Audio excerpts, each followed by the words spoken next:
Shalom Aleichem, eu sou Rabino Levi Rabinovich, seja muito bem-vindo ao canal. Juntos vamos aprender bastante sobre judaísmo, filosofia hassídica, música judaica e muito mais que você encontra nas playlists do canal.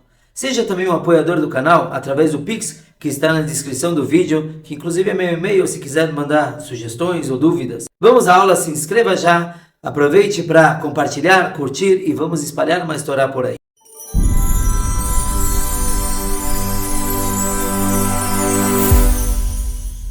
Nós estamos no capítulo 22 do Tânia. O que temos falado bastante, que a pessoa deve entender que Deus é tudo. Terminamos, algumas semanas atrás, com o assunto de que como é possível que se Deus é tudo, por que eu não enxergo isso? E o Tânia nos disse que Deus, ele como se fosse se ocultou para que nós possamos existir. Porque perante ele, se víssemos Deus, automaticamente seríamos anulados. Mas vimos que absolutamente tudo é Hashem, mesmo coisas que pareçam ser negativas ou contra Deus, tudo é Hashem.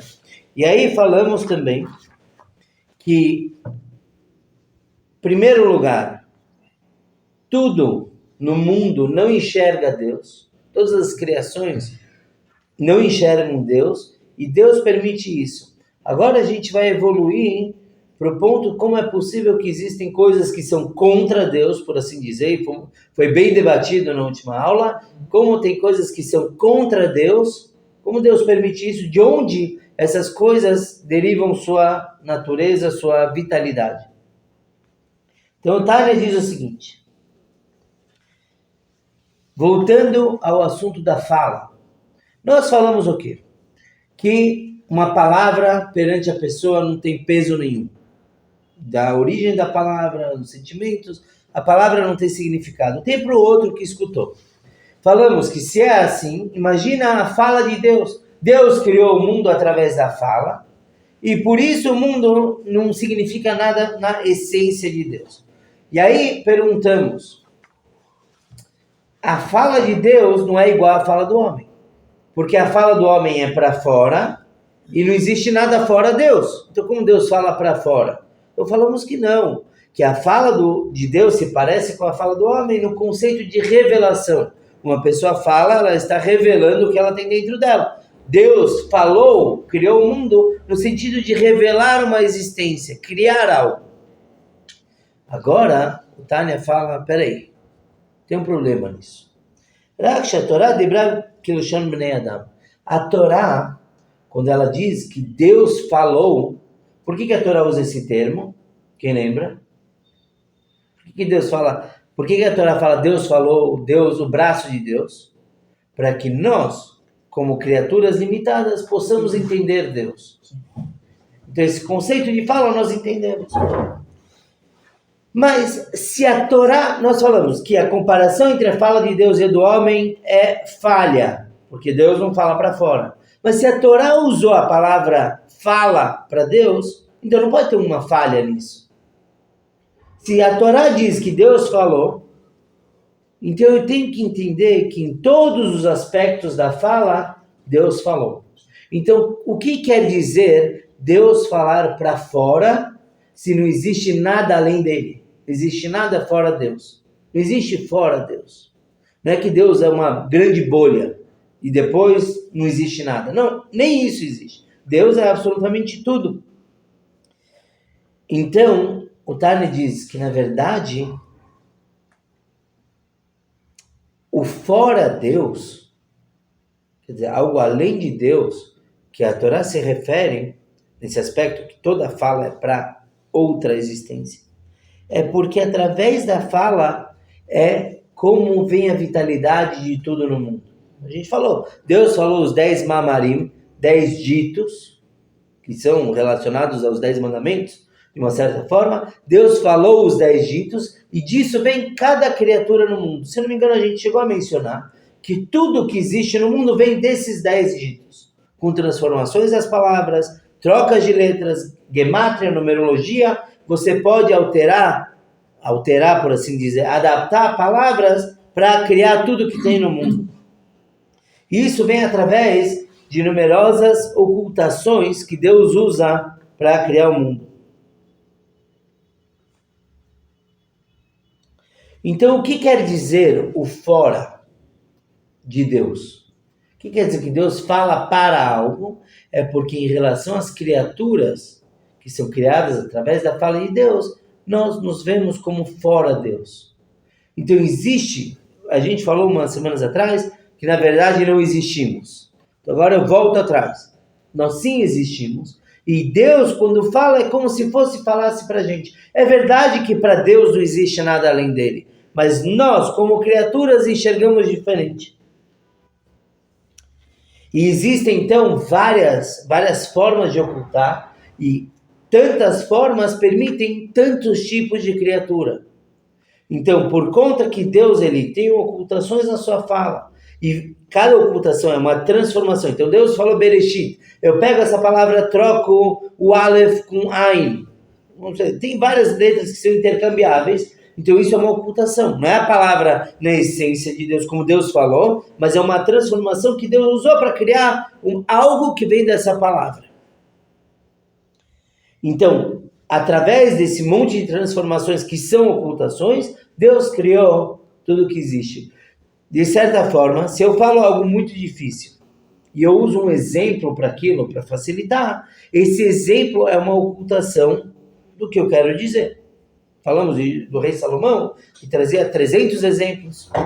Então, cada exemplo é uma ocultação. Da mesma forma, cada transformação que Deus usa numa das palavras, ou na frase inteira dos 10 ditos, é uma ocultação. E isso possibilita, então, que existam criaturas que não reconheçam que vem de Deus, que somos nós.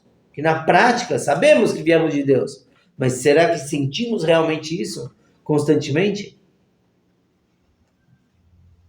E é assim, quanto mais se fortalecem essas ocultações, mais a criatura se sente alheia a Deus. E por isso mesmo, isso já é uma dica de como é possível existir algo que é contra Deus. Falando de seres humanos, como é possível que exista um ateu? Afinal de contas, a energia dele vem de Deus. É porque através das transformações usadas para criar essa pessoa, foi se ocultando a essência que está lá dentro. Homeopatia. Como funciona a homeopatia? Você tem na homeopatia um princípio ativo, um produto que ele traz a cura, mas ele é muito violento para a pessoa. Então você começa a diluir em outros componentes para que o corpo possa absorver aquilo. E as diluições são muitas e se usam aparelhos que chacoalham também, magnético, não sei exatamente, mas transformam aquele produto. Se você for olhar na essência, o produto inicial está lá. A essência nunca morre. A essência nunca deixa de existir.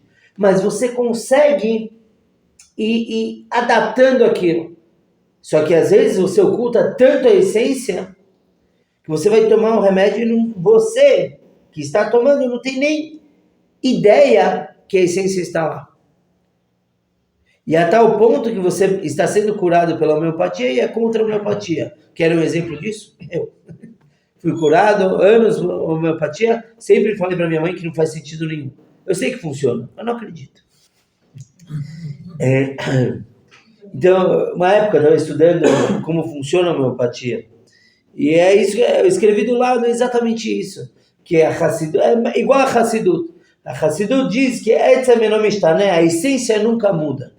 Então, o Deus, a faísca de Deus que está dentro de cada criatura, está lá como na própria essência de Deus.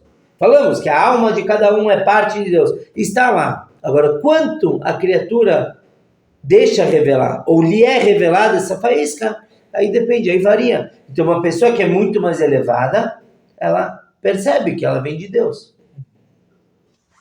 Uma pessoa muito inferior, não estou falando comparando pessoas, não existe isso, mas inferior no sentido espiritual, ela ignora a existência de Deus. E mais inferior, ela é contra a existência de Deus. Ela batalha contra Deus. Como consta na história da Torre de Babel, por exemplo. Acreditavam em Deus e iam contra Deus. Um exemplo muito interessante para a gente entender a essência disso tudo. Como funciona uma criatura vir da palavra de Deus.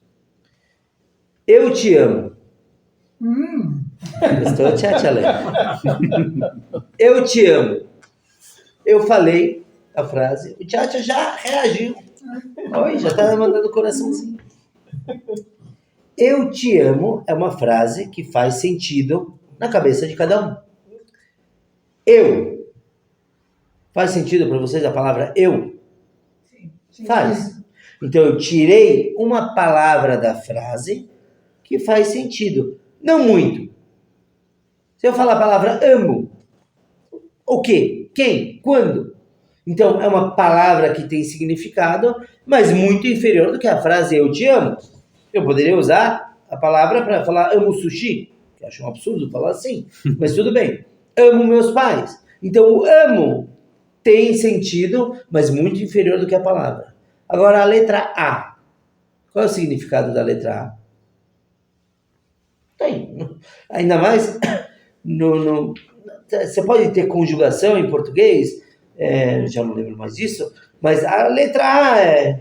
O que é? Artigo definido. Artigo definido, ok. Feminino. Se você juntar com uma outra palavra. Senão, a letra A não tem sentido nenhum.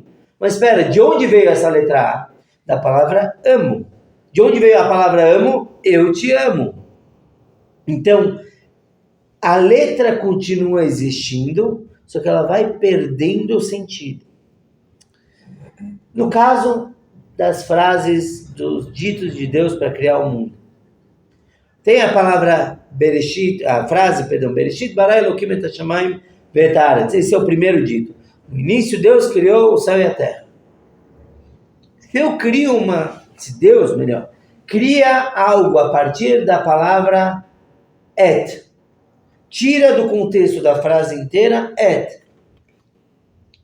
o nível espiritual revelado, por assim dizer, é inferior. Se Deus cria algo a partir da letra Aleph, dessa palavra et, da frase Bereshit bara, nessa criatura vinda da letra Aleph, a revelação divina é quase nula. No entanto, como estamos falando de uma palavra que vem de um dito divino, então tem a essência de Deus lá dentro. Mas se eu te falar, Bereshit bara Elokim, ou vamos para o português, se eu te falar a frase, eu te amo, você entende isso? Você entende que veio de mim, do meu sentimento? Se eu te falar a letra A, você vai achar que eu estou mexigando. Mesmo que nas duas frases, ou nas duas situações, quem falou fui eu. A minha essência. Deu para captar? Então vamos lá. Eu quero, como se fala, dissecar um pouquinho mais. Nós estamos perguntando como pode existir a clipá. As 3 clipot tatmeot, que são a fonte de todo mal e de toda impureza. Como elas existem? Quem dá força para elas é Deus, porque tudo vem de Deus. Lembra que, se não me engano, foi a Ana que falou na outra aula sobre o holocausto? Como que vem de Deus? Tudo vem de Deus. Só que de onde vem a vitalidade para as clipot? Vem de uma das letras dos ditos. Não vem da frase inteira. Então vem de um nível onde Deus mesmo está tão oculto que o recipiente, o receptor, nem reconhece que essa vitalidade é de Deus. Seria, talvez, como alguém ir ver uma estação elétrica, né, uma usina, e ver uma pilha, ou uma tomadinha, que dá um choquezinho só quando você encosta.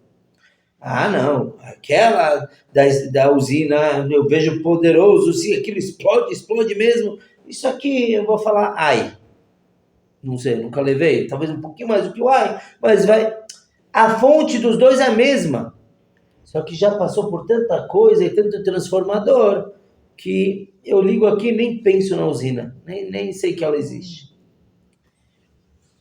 Então, assim é possibilitada a existência de coisas negativas.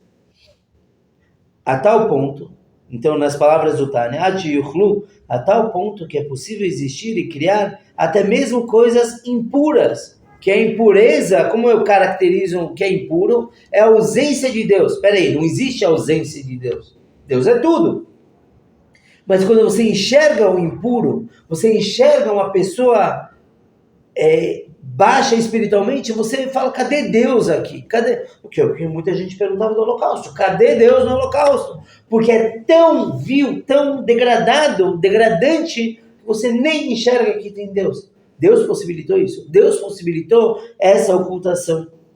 E ainda assim, elas recebem sua vitalidade. Todo negativo no mundo tem sua força vinda das palavras de Deus. Porque tudo vem de Deus.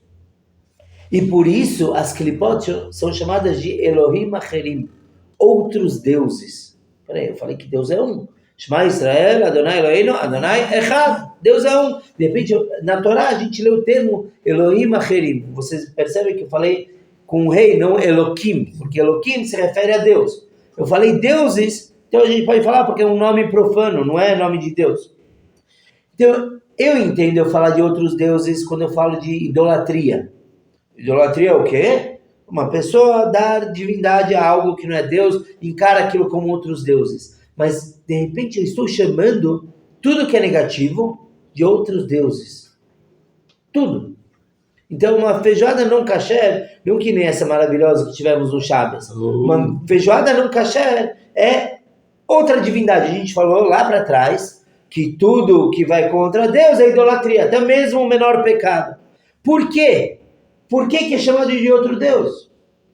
Então a resposta está aqui. Porque a força de onde aquilo existe, vou reformular. A existência daquilo ali é Deus, mas aquilo não reconhece que é Deus. Aquilo se dá importância, se dá autossuficiência. Não reconhece que vem de Deus. Como? Se tudo vem de Deus, tá bom, tem ocultações, mas como funciona o envio de força, de vitalidade para aquilo? Então o Alter Rebbe nos diz o quê? Que existem duas formas de entregar vitalidade. Panim, que é punim, rosto. Existe achor, atrás.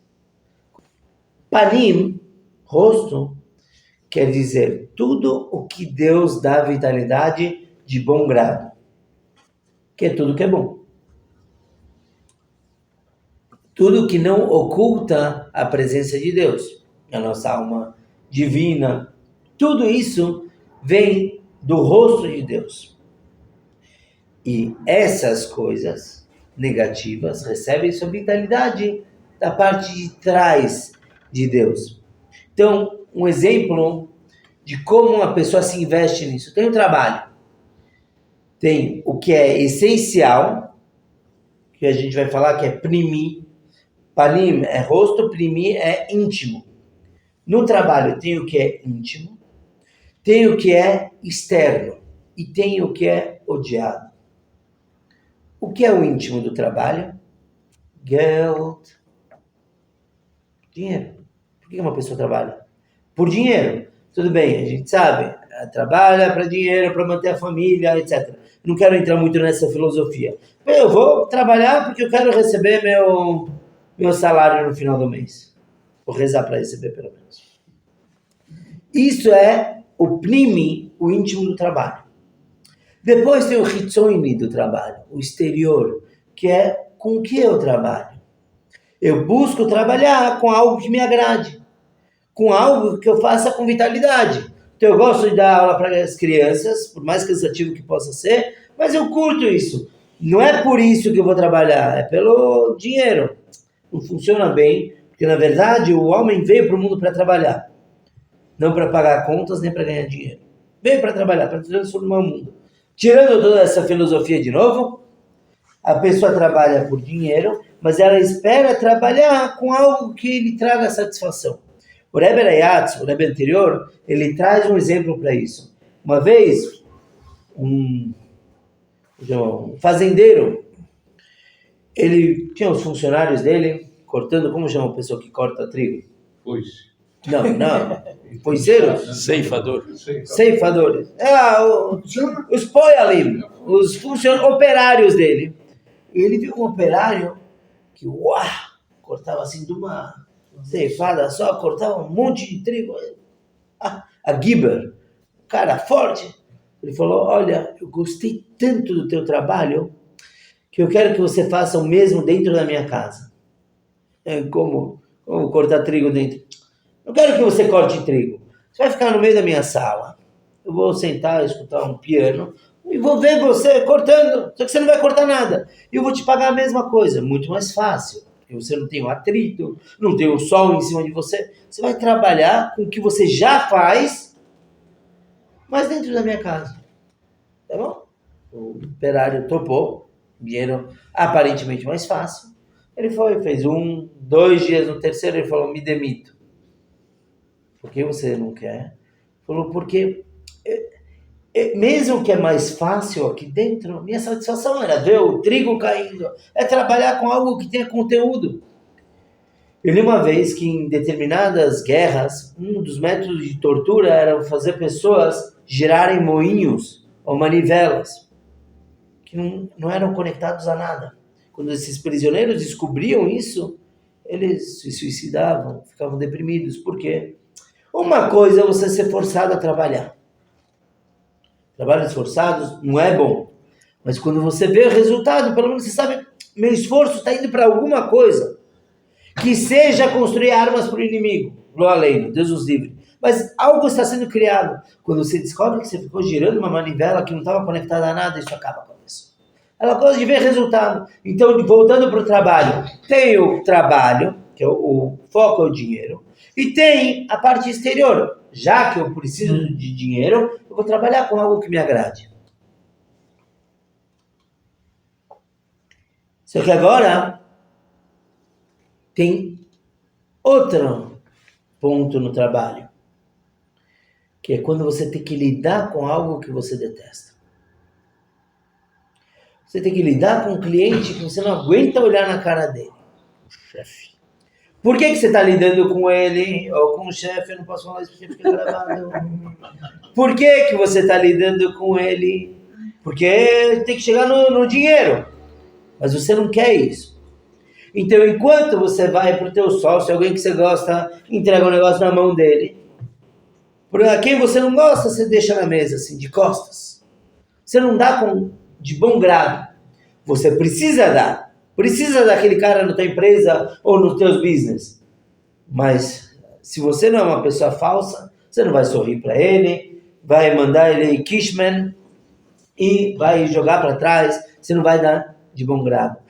Essa comparação com o que o Tânia está falando. Deus precisa, por assim dizer, do negativo no mundo. O Tânia vai falar na aula que vem exatamente porque, não vou dar spoiler, mas precisa ter o negativo no mundo. Só que, por outro lado, é aquele cliente que você não aguenta olhar. Então, Deus manda a vitalidade por trás, por ocultações, etc. Então, digamos que o Camilo vem, meu amigo, ele me entrega um caderno, eu estou vendo de onde eu recebi. Eu consigo perceber de quem veio. Agora, se alguém que não gosta de mim vai deixar aqui na mesa, ou vai me dar de trás, eu recebi o que eu preciso, mas eu nem reconheço de quem veio. Então, por isso que o negativo, o pecado, a idolatria, consegue não reconhecer que vem de Deus. Porque Deus manda a vitalidade de uma forma de achoraim, de trás, jogado para trás. Deus não quer mesmo relacionamento com aquilo. E por isso que quando o Mashiach chegar, brevemente em nossos dias, tudo isso vai ser anulado. Porque é importante para agora, para o exílio, para a gente poder trabalhar e a gente receber méritos. Pronto, já deu spoiler. A gente receber méritos pelo que a gente faz. Quando chegar Mashiach, não precisa mais. Todo o mal será exterminado da terra. Que aconteça brevemente em nossos dias.